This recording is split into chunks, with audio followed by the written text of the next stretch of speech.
இயேசுவின் ஜெப கோபுரம் ஊழியங்கள் வழங்கும்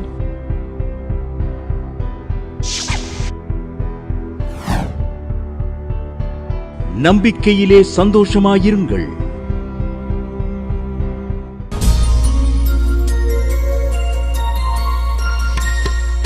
மாடப்புறாவே ஏன் புலம்பி அழுகிறாய்? மாடப்புறாவே ஏன் புலம்பி அழுகிறாய்? இயேசு உன்னை அழைக்கிறார், விரைந்து ஓடிவா. இயேசு உன்னை அழைக்கிறார், விரைந்து ஓடிவா. மாடப்புறாவே ஏன் புலம்பி அழுகிறாய்? மாடப்புறாவே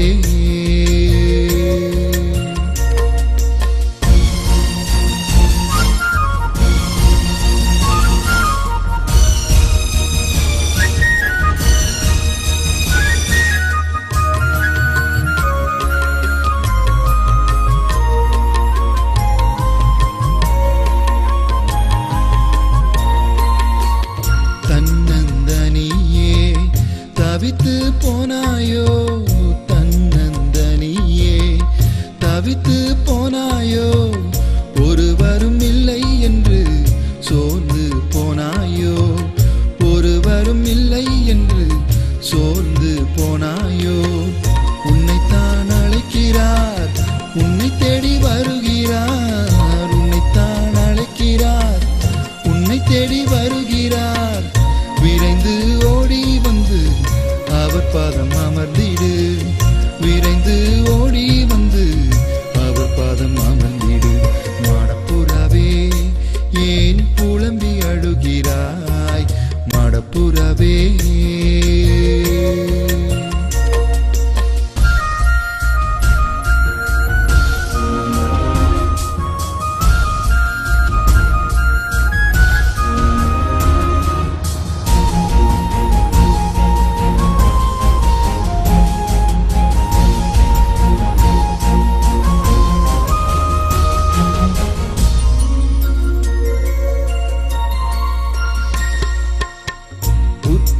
உறவினரால் கைவிடப்பட்டாயோ? உற்றார் உறவினரால் கைவிடப்பட்டாயோ? நண்பர்களால் நீயும் தள்ளிவிடப்பட்டாயோ? நண்பர்களால் நீயும் தள்ளிவிடப்பட்டாயோ? உன்னைத்தான் அழைக்கிறார், உன்னை தேடி வருகிறார். உன்னைத்தான் அழைக்கிறார், உன்னை தேடி வருகிறார். விரைந்து ஓடி வந்து அவர் பாதம் அமர்ந்திடு.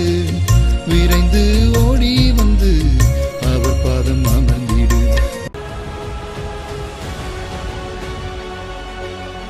மகேஷ் என்கிறவங்க மதுரையிலேருந்து எழுதியிருக்காங்க.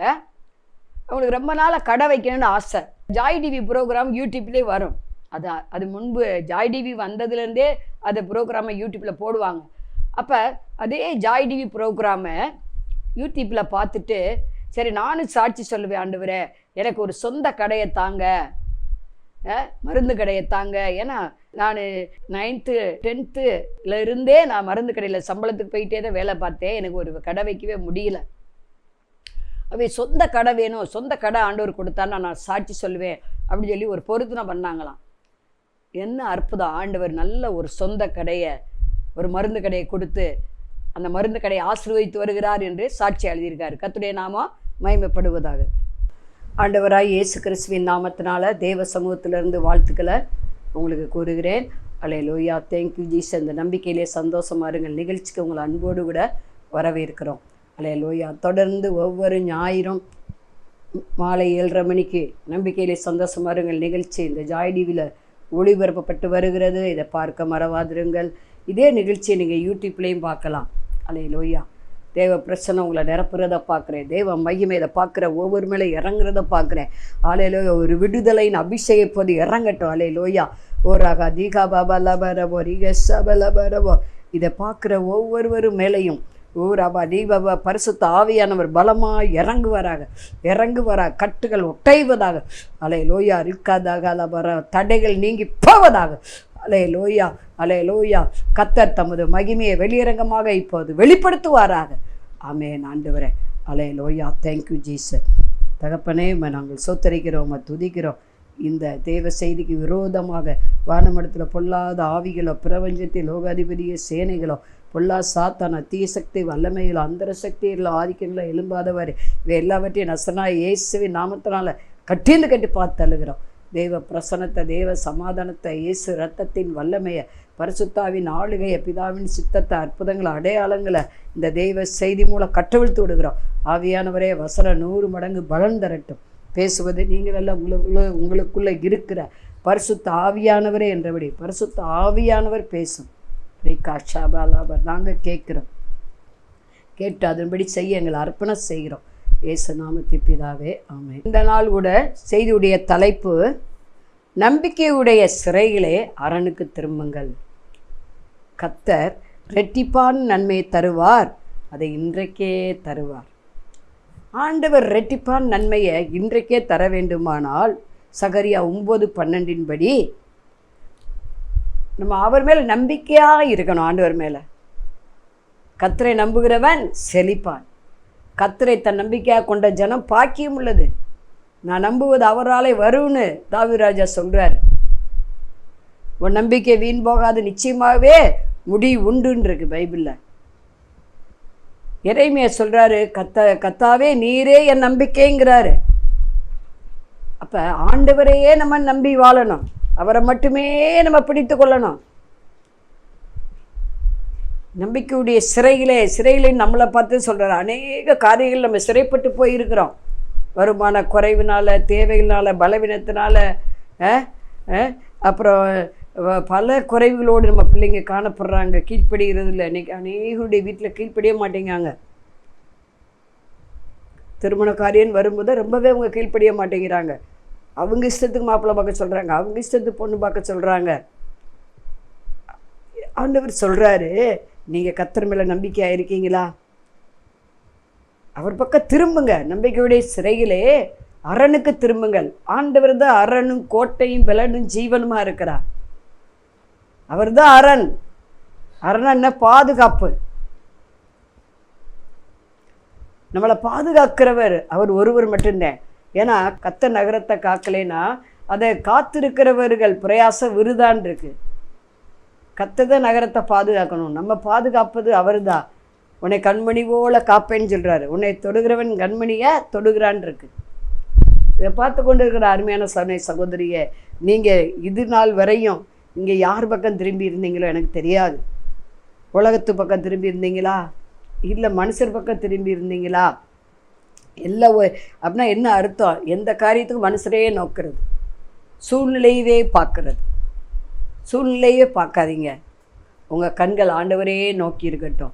எனக்கு ஒத்தாசை வரும் பருவதங்களுக்கு நேராக என் கண்களை ஏறெடுக்கிறேன். வானத்தை பூமி உண்டாக்கின கர்த்தரிடமிருந்து எனக்கு ஒத்தாசை வரும். சகரியா அப்படி சொல்லுகிறார். நம்பிக்கையுடைய சிறைகளே நீங்கள் என்ன செய்யுங்க, அரணுக்கு திரும்புங்கள். நான் ரெட்டிப்பான நன்மையை தருவேன், இன்றைக்கே தருவேன். சகரியா என்றால் யெகோவாவின் நினைவு என்று அர்த்தம். இவனும் ஆகாய் தீர்க்கதரிசியும் எருசலேமில் தேவாலயம் சீக்கிரம் கட்டப்பட வேண்டும் என்று நினைத்து தீர்க்கதரிசனம் உரைக்கிறாங்க. அவரை நம்புகிறவர்களுக்கு அவர் அரணாய் கோட்டையாக என்ன செய்வார்? நிச்சயமாக இருப்பார். அது என்ன ரெட்டிப்பான நன்மை பாருங்க. இம்மைக்குரிய ஆசீர்வாதங்கள், மறுமைக்குரிய ஆசீர்வாதங்களில் ரெட்டிப்பான நன்மை. இம்மையில் நம்ம எப்படி இருக்கணும்? நல்லா நீண்ட ஆயுளாக இருக்கணும், சுக பலன் ஆரோக்கியமாக இருக்கணும், சகல பொருளாதாரத்தை சந்திக்கப்படணும், நம்ம எல்லாவற்றிலும் வாழ்ந்து சுகமாக இருக்கணும். அடுத்து இங்கே ஒரு வாழ்வு முடிஞ்சால் பரலோகத்தில் போய் என்ன செய்யணும்? கோடான கோடி ஆண்டுகள் தேவனோடு சஞ்சரிக்கணும். சாதாரணமாக எல்லோரும் பரலோகம் போக முடியாது. எல்லாம் எத்தனையோ தனக்கு உண்டானதெல்லாம் அன்னதானம் பண்ணிட்டாலும் போக முடியாது. ஏன்னா ஆண்டவர் தான் வழி, சத்தியம், ஜீவனாக இருக்கிறார். என்னால் அன்றி ஒருவனும் பரலோக ராஜ்யம், தேவராஜ்யம் வர முடியாதுன்னு ஆண்டவரே சொல்லியிருக்கிறார். அவர் தான் வாசல். நானே நல்ல மேய்ப்பன், நானே தொழுவத்துக்கு வாசல்னு சொல்கிறார். சரி, இங்கே நம்ம பார்க்குறோம். முதலாவதாக நம்ம எதை ரெட்டிப்பாக பெற்றுக்கொள்ளணும்னு இங்கே எலியா நமக்கு சொல்லுகிறார். 2 ராஜாக்கள் 2ஆம் அதிகாரத்தில் அது எழுதப்பட்டிருக்குது. பாருங்கள், எலிசா 7 மாடுகளை உழுதவன். எலியா அவனை பார்த்து கேட்குறாரு, நீ என் கூட வான்னு சொல்கிறாரு. அப்படியே அவன் என்ன செஞ்சான்? 7 மாடெல்லாம் விட்டுட்டு வந்து விட்டான். இன்னைக்கு ஊழியத்துக்கு ஆண்டவர் கூப்பிட்டா தேங்க வரணும். நிறைய பேர் அந்த ஊழியர் மூலம் ஆண்டவர் பேசினாரு அப்படின்னு சொல்லி வந்துடுறாங்க. எத்தனையோ பேர் இன்றைக்கி ஊழியம் செய்யலாம். நல்லா தெரிஞ்சுக்கங்க. எத்தனையோ பேர் பைபிள் காலேஜ் படிச்சிருக்காங்க, 2 டிகிரி 3 டிகிரி, ஆனால் அவங்களாம் ஊழியம் செய்யலை. யாராவது செலவு கொடுக்க மாட்டாங்களான்னு கஷ்டப்படுறாங்க. ஏன்னா அழைப்பு இல்லாமல் யாரும் ஊழியம் செய்ய முடியாது.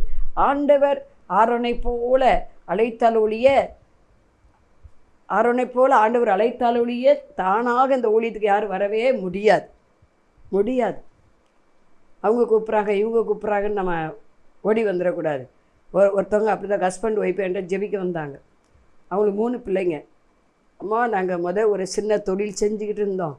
எங்களை ஒரு சர்ச்சில் நீங்கள் இருந்து இதை பராமரிங்க, நீங்கள் வர்றவங்களுக்கெல்லாம் ஜெபம் பண்ணிவிட்டு இங்கேயே இருங்க, சகரியா எலிசபெத்தை போல் அப்படி கற்பனையை கை கொண்டுட்டு அங்கேயே தூபம் காட்டுங்க, அதாவது ஜெபம் பண்ணுங்க, வர்றவங்களுக்கெல்லாம் ஜெபம் பண்ணுங்க அப்படின்னு தங்க இடமும் கொடுத்து நல்ல சம்பளம் கொடுத்து எங்கள் 3 பிள்ளைய படிப்பு தேவையெல்லாம் சந்திச்சாங்கம்மா. இப்படி ஒரு 6 வருஷம் போச்சுமா. 7வது வருஷம் எங்களை வேண்டான்னு சொல்லிட்டாங்கம்மா. வேண்டாம், நீங்கள் போங்க, இங்கே இருக்கக்கூடாது அப்படின்னு சொல்லிட்டாங்கம்மா. ஏன்னா நாங்கள் ஸ்பிரிச்சுவலில் நல்லா ஜனங்களுக்கு ஆலோசனை கொடுத்தது அவங்களுக்கு பிடிக்கலாமா அப்படின்னு சொல்லி சொன்னாங்க. சரி, இப்போ பழையபடி எங்கள் என்ன செய்கிறாரு, எங்கள் வீட்டுக்காரர் வேலைக்கு போச்சனேம்மா, ஆனால் குடும்பத்துக்கு பத்தலை, பழையபடி விட்ட தொழிலே செய்யலாமா, யார்கிட்டையாவது கடனை வாங்கி செய்யலாமா அப்படின்னு சொல்லி என்கிட்ட ஆலோசனை கேட்க வராங்க. நீயோ கடன் வாங்க மாட்டாயின்னு பைபிளில். கடனை வாங்கி வட்டிக்கு வாங்கி நீங்கள் தொழிலை வச்சு அந்த வட்டி குட்டியை போட்டு பிறகு திருப்பி உங்களுக்கு பிரச்சனை. 3 பிள்ளைகள் நீங்களே என்ன செய்ய போகிறீங்க? நான் சொன்னேன், இப்போ இருக்கிற சம்பளம் கொஞ்சம் சம்பளமாக அதில் என்ன செய்யுங்க, அதுக்குள்ளே இல்லைம்மா பத்த மாட்டேங்குது, இப்போ நீங்கள் ஒரு வேலைக்கு போங்க அல்லதுண்ணா. அப்போ நான் என்ன சொல்கிறேன், எதுக்கு நீங்கள் தொழிலை நல்லா நடந்த தொழிலை விட்டுட்டு ஊழியத்துக்கு ஏன் கூப்பிட்டாங்க தானே போனீங்க, ஏன் அந்த சர்ச்சில் உங்களை அவாய்ட் பண்ணிட்டாங்க? அப்போ அவங்க கூப்பிட்டதுனால நீங்கள் போயிருக்கீங்க, ஆண்டவர் கூப்பிட்டு போகலை. ஊழியக்காரர்கள் ஒரு நாள் கை விட்டுருவாங்க, நல்லா தெரிஞ்சுக்கங்க. சபை நம்மளை கைவிட்டுரும், ஆனால் ஆண்டவர் சபையை போஷித்து காப்பாற்றுகிற ஆண்டவர் கைவிட மாட்டார். ஒருவனை அழைச்சிட்டா பல கஷ்டங்கள் வந்தாலும், நெருக்கங்கள் வந்தாலும், சோதனைகள் வந்தாலும், எத்தனை இக்கட்டுகள் வந்தாலும் அதில் நம்ம நிலைச்சிருக்கணும். ஏன்னா ஆண்டவர் எக்காலத்துக்கும் நம்ம உதவி செய்ய வல்லவராக இருக்கிறார். பாருங்கள், எலிசா அவர் பின்னாடி வந்துட்டார் கூப்பிட்ட உடனே, ஆனால் அவரை தொடர்ந்து பின்பற்றார். உடனே அவர் எலியாவை எடுத்துக்கொள்ளப்படுகிற நேரம் வருகிற பொழுது எலியா ஒன்று சொல்கிறாரு, என்னை கர்த்தர் எடுக்க போகிறாருப்பா, நான் இப்போ என்ன செய்ய போகிறேன், கில்காலுக்கு போக போகிறேங்கிறாரு. கில்கால்னா வட்டம் என்ற அர்த்தமா. அப்போ இவர் என்ன சார், நானும் வருவேன் அப்படிங்கிறார். கில்கால் மக்கள் சொல்கிறாங்க, எஜமான ஆண்டவர் எடுக்க போகிறாருப்பா, நீ எதுக்குப்பா பின்னால் வர, போங்க பேசாமல் போங்க, நான் அப்படி தான் போவேன்னு வர்றாரு. அதை விட்டு அவர் பெத்தேலுக்கு வர்றாரு. பெத்தேல் என்றால் தேவனுடைய வீடு என்று அர்த்தம். அங்கே வர்றாரு. அங்கே வந்தால் அங்கேயும் வர்றான். அங்கே உள்ள தீர்க்கதரிசியை சொல்கிறாங்க, இன்றைக்கு உங்கள் எஜமான் எடுக்க போகிறாரு, நீ என் கூட வரேன்னு. ஆனால் போங்க பேசாமல் இருங்க, எனக்கு எல்லாம் தெரியும். அடுத்து எரிகோ வர்றாரு. எரிகோவும் கூட வர்றாரு. எரிகோ சாபம் இல்லையா? அப்போ கூடயே வர்றாரு. வரதான் அவர் சொல்கிறாரு, இப்போ உனக்கு என்ன வேணும் சொல்லி, இப்போ நேரம் வந்துருச்சு, அக்கினி ரதம் வரப்போகுது, குதிரைகள் அக்கினி ரதமோ குதிரை வரப்போகுது, நான் அதில் போக போகிறேன், இப்போ கேளு அப்படின்னு சொல்லணும்னு எனக்கு உன்னிடத்தில் உள்ள வரம் எனக்கு ரெட்டிப்பாக வேணும்னு கேட்குறாரு. உடனே இவர் என்ன பண்ணுறார், ஆனால் ஒரு நிபந்தனை, அதை நீ பெறணும்னா ஒரு நிபந்தனை உண்டு. நான் எடுத்துக்கொள்ளப்படும் போது அந்த அக்னி ரதத்தில் குதிரையில் நான் எடுத்துக்கொள்ளப்படும் போது நீ என்ன செய்த, என்ன அப்படியே கண்ணி இமைக்காமல் பார்க்கணும், மேலே நோக்கி பார்க்கணும், என்னுடைய சால்வையை நான் போடுவேன், அதை நீ பிடிக்கணும், அப்போ தான் என்ன செய்யாது கிடைக்கும். உடனே பாருங்கள், கண் அப்படியே இமை கீழே விழுகாமல் அவன் என்ன செய்கிறான், பார்த்து கொண்டே இருக்கிறான். அவன் பார்த்து கொண்டு இருக்கிற வேலையிலேயே அக்னி ரதம் அவன் சொன்ன மாதிரி வந்தது, குதிரைகள் வந்தது. அவன் என்ன செய்கிறான், எடுத்துக்கொள்ளப்படுகிறான். உடனே அவன் இஸ்ரவேலுக்கு ரதமும் குதிரை வீரருமாய் இருந்தவரே என்று புலம்புனான் இருக்கு பைபிளில். அந்த 2 ராஜாக்கள் 2ஆம் அதிகாரம் 12வது வசனத்தில் இதை நம்ம வாசிக்கிறோம். அப்போ இது அந்த 2 ராஜாக்கள் 2ஆம் அதிகாரம் 1 முதல் 9 வரையுமே அங்கே எழுதப்பட்டிருக்கு. அவன் எங்கெங்கெல்லாம் அவர் கூட போனான்னு எழுதப்பட்டிருக்கிறது. அப்புறம் அவன் திரும்பி வரும்போது ஆண்டவர் அவனை எடுத்துக்கொண்டார் அக்னி ரதத்தில். அவன் திரும்பி வருகிறான், யோர்தானை கடந்து வர வேண்டும். அப்போ எலியாவின் தேவன் எங்கே என்று அந்த சால்வையை வைத்து என்ன பண்ணுறான், யோர்தானில் ஒரு அடி அடிக்கிறான் அந்த நதியில், அது 2ஆக பிளக்குது. பார்த்தீங்களா? எல்லாரும் சொல்கிறாங்க வேத அறிஞர்கள், எலியா செய்த அற்புதம் 8 தானா, ஆனால் எலிசா செய்த அற்புதம் 16 ரெட்டிப்பான வரத்தை பெற்றுக்கொண்டானா. ஆனால் சில தியாகங்கள் அவன் செய்ய வேண்டியதாக இருந்தது. ரெட்டிப்பான நன்மையில் நம்ம பெறுவதற்கு, ரெட்டிப்பான ஆவிக்குரிய வரங்களை பெற்று நம்ம ஆசீர்வதிக்கப்பட்டு அதன் நிமித்தம் உயர்வதற்கு, தேசங்களுக்கும் ராஜாக்களுக்கும் எல்லா சகல ஜாதிகளுக்கும் நம்ம தீர்க்கதரிசனம் உரைத்து ஆசீர்வாதமாக இருப்பதற்கு சில நிபந்தனைகள் உண்டு. ஆண்டவர் சொன்னார்ல, என் பின்னே வா, உன்னை மனசில் பிடிக்கிறவரா மாற்றுவேன். உலகத்துக்கு தேவனுக்கு ஊழியம் செய்ய முடியாது. இவன் அப்படியே ஏர்மாடு பெரிய பணக்காரனா எலிசா எல்லாவற்றையும் விட்டுட்டு வர்றான் பாருங்க. அப்போ இதுலேருந்து என்ன தெரிகிறது? ரெட்டிப்பான வரங்கள் நமக்குள்ளே இருந்தால் நாம் அற்புத அடையாளங்கள் மூலம் கர்த்தரே தேவன் என்று நிரூபிக்க முடியும். வேத வசனத்தை அதிகமாய் நம்ம மூலம் ஆண்டவர் மகிமைப்படுத்த முடியும். கர்த்தர்தாமே அவர்களோடு கூட இருந்து அற்புத அடையாளங்களினாலே தம்முடைய வசனத்தை அதிகமாக மகிமைப்படுத்தினார் என்று மார்க் எழுதின சுவிசேஷம் லாஸ்ட் அதிகாரத்தில் லாஸ்ட்டு 2-3 வசனம் நமக்கு சொல்லுகிறது. அப்போ இந்த கடைசி காலங்களில் அற்புதங்கள் அடையாளங்கள் தேவை, ரெட்டிப்பான வரங்கள் நமக்கு தேவை. அதுக்கு நீங்களும் நானும் கர்த்தருடைய வழியில் நடக்கணும். நம்மளை நடத்தினவருடைய விசுவாசத்தை பார்த்து அந்த விசுவாசத்தை பின்பற்றணும். அதுதான் உண்மை. சரி, அடுத்து நம்ம ரெட்டிப்பான வரங்களை பெறுவதற்கு என்ன செய்யணும்னு நான் சொல்லிட்டேன். ஆண்டவர் பின்ன வர வேண்டும், வசனத்தில் வாழ வேண்டும், நல்ல உண்மையான பரிசுத்தமான கர்த்தருடைய வழியில் நடக்கிற ஊழியக்காரர் சொல்கிறத கேட்டு என்ன செய்யலாம், அதுபடி செய்ய வேண்டும். அடுத்து நியாயவிதிகள் 1:15 சொல்லுகிறது, அப்பொழுது அவள் எனக்கு ஒரு ஆசீர்வாதம் தர வேண்டும், வறட்சியான நிலத்தை எனக்கு தந்தி எனக்கு நீர்ப்பாய்ச்சலான நிலங்களை தர வேண்டும். அப்பொழுது காலே மேற்புறத்தில் கீழ்ப்புறத்தில் அவளுக்கு நீர்ப்பாய்ச்சலான நிலங்களை கொடுத்தான். அக்சாலை குறித்து எழுதப்பட்டிருக்கு. இவள் யார்? காலேப்பின் குமாரத்தி. அவனுக்கு விரோதமாக, இந்த காலேப்புக்கு விரோதமாக, ஜனங்களுக்கு விரோதமாக, இஸ்ரவேல் ஜனங்களுக்கு விரோதமாக கீரியாத் செப்போர் என்கிற ஒரு பலத்த ஒரு ஜாதி விரோதமாக வந்தது. இப்போ அந்த ஜாதியை முறியடிச்சாத்தே தேசத்தை பங்கிட முடியும், சுதந்திரிக்க முடியும். அதனால சொல்கிறா, இந்த கீரியாத் செப்போரை யார் கலங்கடிக்கிறாங்களோ, யார் அவங்கள வெல்றாங்களோ, ஜெயிக்கிறாங்களோ, அவங்களுக்கு என்னுடைய ஒரே குமாரத்தி அக்சாலை நான் கல்யாணம் பண்ணுவேன்னு கல்யாணம் பண்ணி கொடுப்பேன்னு சொன்னோன்னே யார் வரா? இப்போ அங்கே ஒத்தினியேல் வரார், தன்னுடைய சகோதர மகனாகிய ஒத்தினியேல் வராரு. ஒத்தினியேல் என்றால் கர்த்தர் பலமுள்ளவர் என்று அர்த்தம். காலேப் என்றால் திராணியுள்ள என்று அர்த்தமா. இந்த நல்ல கர்த்தருடைய பல நிறைந்த ஒத்தினியேல் அந்த கீரியாத் செப்பாரை அழித்து விட்டார். உடனே தன்னுடைய வாக்கு மாறாதபடி தன்னுடைய மகளை திருமணம் முடித்து கொடுக்கிறார். ஆனால் ஒத்தினியேலுக்கு வறட்சியான நிலங்கள் தான் இருந்தது, சொத்து அவ்வளோவா ரொம்ப இல்லை. ஆனால் அவனுக்கு திறமை இருந்தது, கர்த்தருக்கு பயப்படுற பயம் இருந்தது. ஒரு கர்த்தருக்கு பயப்படுற மனுஷன் ஆண்டவர் சிறியவனை புலியிலிருந்து, எலிவனை குப்பையிலிருந்து எடுத்து அவனை ராஜாக்களோடு பிரபுக்களோடு அமர பண்ணுவார் என்றபடி உயர்த்துவார். இவனுக்கு சொத்து ரொம்ப இல்லைன்னு தெரியுது. அதனால் அவன் சொல்கிறா, வறட்சியான இடத்த எனக்கு தந்தீர், நீர்ப்பாய்ச்சலான இடத்தை எனக்கு தர வேண்டும் சொல்லும்போது அவன் உடனே மேற்புறம் கீழ்ப்புறம் ஆசீர்வதிக்கப்பட்ட ஆசீர்வாதங்களை கொடுக்குறான். மேற்புறம் என்பது ஆவிக்குரிய லைஃப்பை குறிக்கக்கூடியதாக இருக்கிறது, ஆவிக்குரிய ஆசீர்வாதங்கள். கீழ்ப்புறம் என்பது இந்த உலகத்துக்குரிய ஆசீர்வாதங்களை, கனி வளம், நீர் வளம், பூமிக்கு அடியில் இருக்கிற என்னென்ன நன்மைகள் இருக்கோ, என்னென்ன பொருள் உலகங்கள் இருக்கோ, எல்லாவற்றிலும் என்ன செய்யணும், நம்ம நிரப்பப்படுவது ஆண்டுடைய சித்தமாக இருக்கிறது. அக்சாலுக்கு அந்த காலேப்பு கொடுக்க கூடுமானால் மேற்புறம் கீழ்ப்புறம் ஆசீர்வாதம். வானத்தை பூமி உண்டாக்கின கர்த்தர், நம்மளை தெரிந்து கொண்ட கர்த்தர், நமக்காக இரத்தத்தை சிந்தி நம்ம ஜீவனை, நம்ம ஆத்மாவை, நம்ம சரீரத்தை மீட்டு கொண்ட கர்த்தர் நமக்கு தராமல் இருப்பாரா? நிச்சயம் என்ன செய்வார்? ரெட்டிப்பான நன்மைகளை தருவார். அது இன்றைக்கே தருவார்.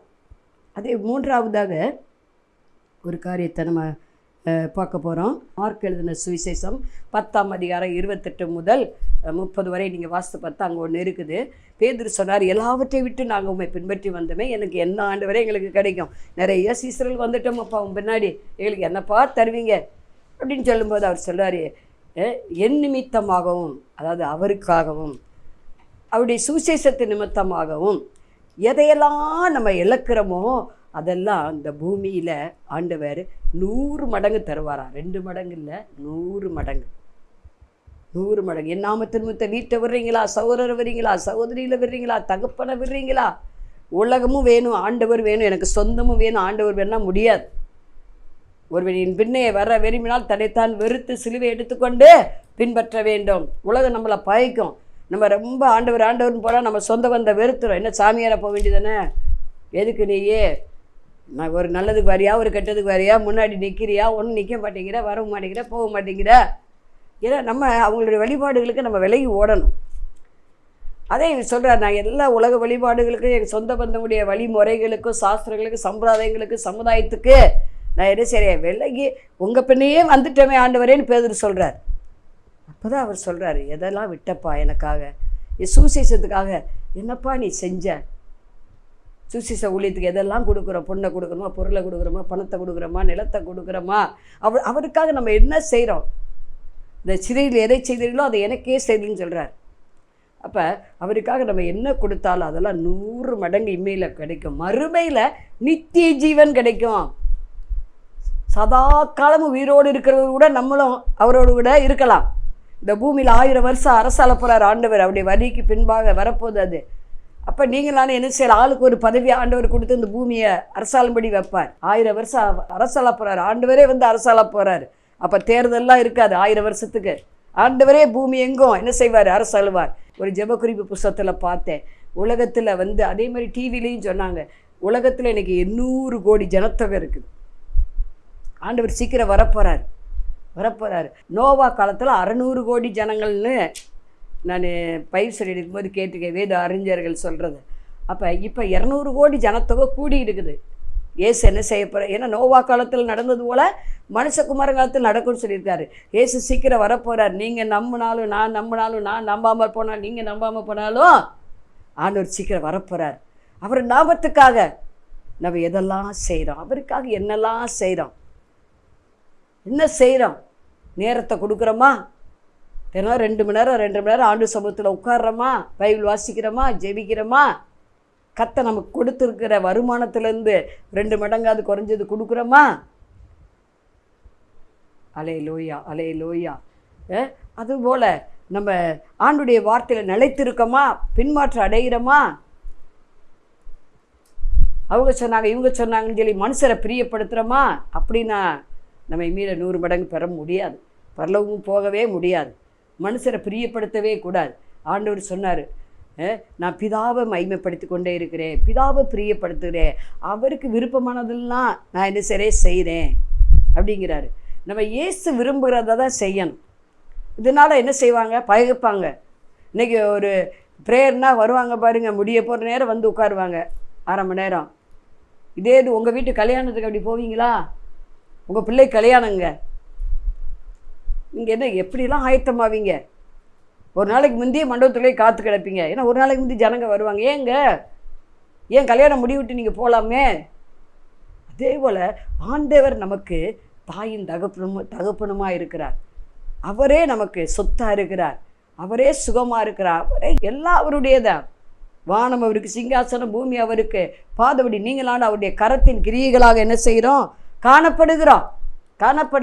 அப்போ அவர் மேலே நம்ம அன்பு கூறணும், அவரே அண்டிக் கொள்ளணும். முதல்ல ஆண்டவரத்தை மகிமைப்படுத்தணும், ஆண்டவரத்தை பிரியப்படுத்தணும். அப்புறந்தேங்க கணவன் மனைவி பிள்ளைகள்லாம் அப்புறம்தான். அது ஆண்டவர் சொன்னார், என்னை விட நீ சகோதரனையோ சகோதரியவோ நேசித்தா எனக்கு சீசனாக இருக்க மாட்டப்பா அப்படிங்கிறார். அப்போ ரெட்டிப்பான நன்மையில் நாம் பெறுவதற்கு ஆண்டவர் சொல்கிறபடி முதல்ல அவரை நேசிக்க வேண்டும். அவர் நாமத்துக்காக அவருக்காக நம்ம சிலவற்றை என்ன நேரத்தை கொடுக்கணும், பொருளை கொடுக்கணும். அதே போல் என்ன செய்ய, அவருக்கு கொடுக்க வேண்டிய கணத்தை கொடுக்கணும், அவருக்கு கொடுக்க வேண்டிய மகிமை என்ன செய்ய நம்ம கொடுக்கணும். அதை முதல்ல நம்ம பார்த்தது போல் ரெட்டிப்பான வரங்களை நாடணும், தேடணும். ஊழியக்காரங்களுக்கு கீழே இருந்து பரிசுத்தமான உண்மையாக வரங்களோடு கர்த்தருக்கு பயந்து ஊழியம் செஞ்சாங்கன்னா அவங்களுக்கு அடங்கி மூப்பருக்கு கீழ்ப்படிங்கள் இருக்குது. கீழ்ப்படிந்து நடக்கும்போது ரெட்டிப்பான நன்மைகள் ஆண்டவர் என்ன செய்வார், நமக்கு எலிசாக்கு தந்தது போல் தருவார். அதே போல் நம்ம அடுத்து நம்ம பார்த்தோம் இல்லையா, கேட்க வேண்டும். வறட்சியாக இருக்கப்பா, எனக்கு நீர்ப்பாய்ச்சலோன்னு எடுத்து தாங்கன்னு கேட்டான். அக்சால் கேட்டான், தந்தாரா, காலைப்பு தந்தார். அப்படியே மேற்புற கீழ்ப்புற ஆசீர்வாதம் நம்ம பெற்றுக்கொள்வோம். கர்த்தருக்கென்று நம்ம விதைப்போம், 100 மடங்கு அறுவடையை பெறுவோம். இப்போ ஜெபம் பண்ணுவோம். பரலோக பிதாவே, நாங்கள் சொத்திரிக்கிறோம், துதிக்கிறோம். ஓராக திக்காரா போதியா கல்கபா ஓரி பௌதகரபா ஷேபே பாபா ரபா. ரெட்டிப்பான் நன்மையை தருவேன், இன்றைக்கே தருவேன்னு சொன்னவரே. அலையலோயா. இதை பார்த்து கொண்டு இருக்கிற ஒவ்வொருவருக்கும் ரெட்டிப்பா நன்மையினால் நிரப்புங்க. நன்மையான எந்த ஈவும் பூரணமான எந்த வரமும் ஓ ரபா லீபா ரபா ரேக ஜோதியிலும் பிதாவிடத்திலிருந்து பரத்திலிருந்து உண்டாகி அலையலோயா அது வருகிறது என்று பார்க்குறோம். ஆமென் ஆண்டவரே. அப்படியே ஆண்டவரே பரத்திலிருந்து ஜோதியின் பிதாவிடத்திலிருந்து ரெட்டிப்பான் நன்மை ஒருவருக்கு வருவதாக. ஓ ரக்கா தீகா பாபா லபா ரபா ரீகா பாபா ஓ ரபோ தீகா பாபா லபா ரபோ. Thank you Jesus. அலையலோயா அலையலோயா. ஆக்சிடெண்ட் ஆகி எலும்புகள் முறிந்தது, இன்னும் சரியாக உங்களுக்கு நடக்க முடியல. முந்தி மாதிரி காலு கை என்ன செய்யலை, செயல்பட முடியலை. அல்லேலூயா. ஸ்ட்ரோக்கு வந்து காலு கை சரியாக செயல்பட முடியலை. அப்படிப்பட்டவங்க பார்த்துக்கிட்டு இருக்கீங்க. கர்த்தர் எலும்புல நினமுள்ளதாக்குறா. ஆவியானவரே ஓ எலும்புல நினமுள்ளதாக்குற ஆவியானவரே இறங்கி எலும்புகளை நினமுள்ளதாக்குவீராக. கெட்டாக்கு தலைவலி வந்து கொண்டே இருக்குது, பார்த்து கொண்டே இருக்கீங்க. தலைவலி இப்போதே நசனா இயேசு நாமத்தை நீங்கள் போவதாக. கணவனும் மனைவி பிரிஞ்சு வாழ்கிறீங்க, பிரிந்த குடும்பங்கள் இயேசு நாமத்தில் இணைக்கப்படுவதாக. அல்லேலூயா அல்லேலூயா வலாபாராபதிகா. ஓ பிள்ளைகள் கீழ்ப்படிய மாட்டேங்கிறாங்க. அல்லேலூயா.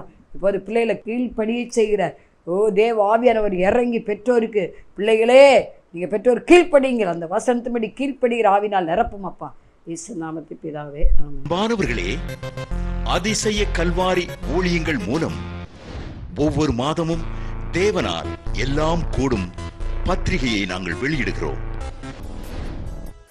தேவ சமூக பாடல்கள் DVD, ACD இந்த பாடல்களை நாங்கள் வெளியிடுகிறோம். அதிசய கல்வாரி ஊழியம் இது தீர்க்க தரிசன ஜெப ஊழியமாக நடைபெறுகிறது. இந்த ஊழியங்களுக்காக ஜெபிக்க காணிக்கையை அனுப்ப தாங்க மறவாதிருங்கள். ஜெபிக்கிற, கொடுக்கிற, உழைக்கிற உங்கள் ஒவ்வொருவரையும் ஆண்டவர் தாமே ஆபிரகாமை ஆசீர்வதித்தது போல சகல விதத்திலும் உங்களை ஆசீர்வதிப்பாராக. ஆமென். அன்பிற்குரியவர்களே, இந்த ஊழியத்தை உங்கள் காணிக்கைகளால் தாங்குபவர்களின் கவனத்திற்கு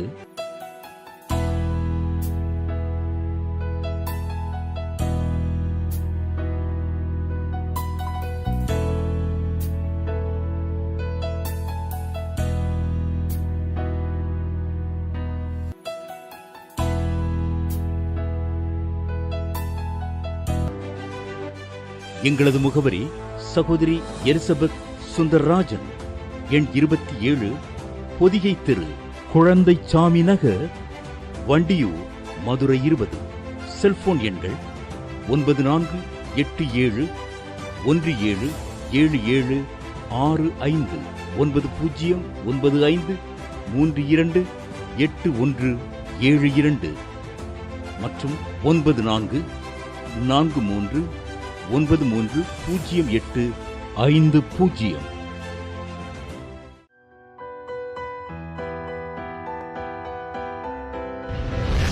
கர்த்தர் உங்களை ஆசீர்வதிப்பாராக.